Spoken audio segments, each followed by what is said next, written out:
is John Osumi from the fitness department here at the Pierpont Racquet Club. Tennis is a very violent game, and although that it is non-contact, there are some very violent moves that are done on a repetitive basis. Just to keep it in layman's terms, think of tennis as a game that really overuses the front muscles of your body. So the muscles on the front of your body tend to get used disproportionately to the muscles on the backside of your body, and this creates what's called an overuse pattern. Overuse patterns, if left untreated, will eventually lead to an injury, but they almost always lead to aches and pains and discomfort. I just want to show you a few simple exercises. There's so many joints in the body, and you can do this on your own in the gym, or you can do them at home. In this video, we're going to focus on the arm and a couple of maintenance exercises that you can do to help prevent some of these aches and pains. When I think of aches and pains in the arm, I think of discomfort in the wrist, I think of discomfort in the elbow, and I think of discomfort in the shoulder. An injury to the wrist can actually lead to an injury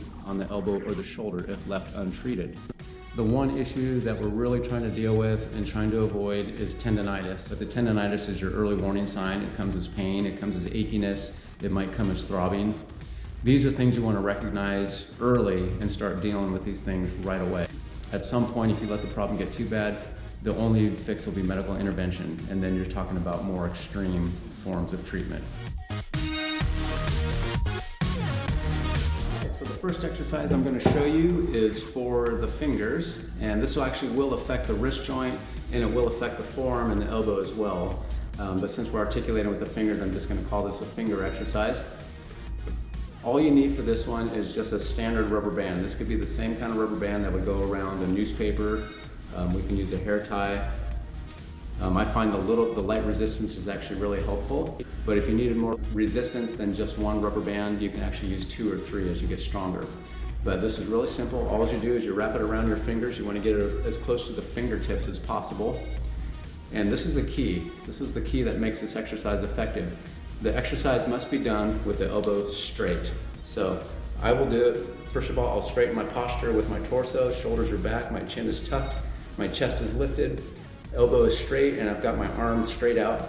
I'm going to open my fingers, slowly close them. You want to close them under control so your muscles are working in both directions. Typically, an exercise like this, you want to go high repetitions. So I would say at least 15, but if you can get anywhere between 15 and I would say 50 repetitions per set, that's going to be effective. The idea is that you want to fatigue the muscles. So when you open your fingers like this, you're fatiguing way up in here, which will affect the elbow joint, but at the same time, you got to start your maintenance from the most distal part of your arm and work your way up. Another way to do this exercise is with it straight at your side. Again, the elbow is straight, but all the technique is still the same. Okay, for the next exercise, we're going to start focusing on the elbow joint.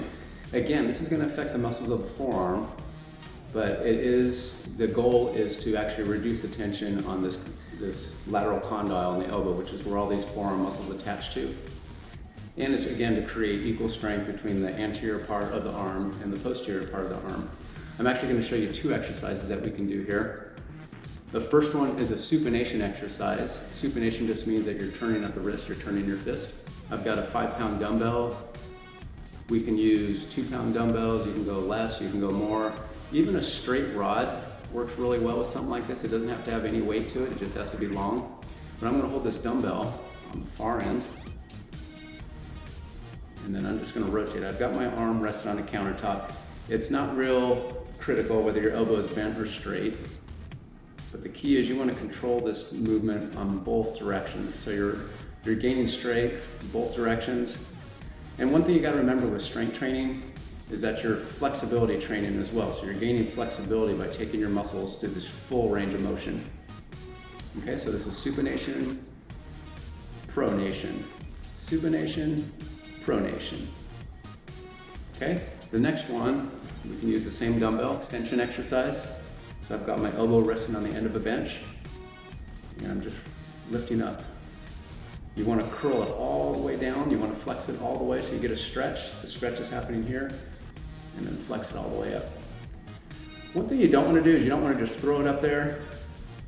You don't want to use momentum. You want to make sure that the muscle is doing all the work because the only way to make these effective is if you fatigue the muscles with proper form. Okay, so the last thing I'm going to show you is for the shoulder joint. And the shoulder joint has a lot of range of motion, but it also has a high probability of injury.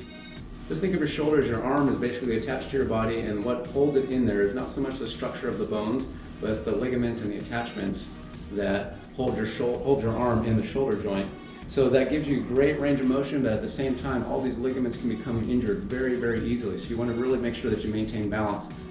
Really quickly, balancing the shoulder means that if I'm standing with perfect posture, my shoulders are not forward, they're rolled back, my chin is tucked, and my chest is lifted. So you have a nice alignment from the ear all the way down to the ankle.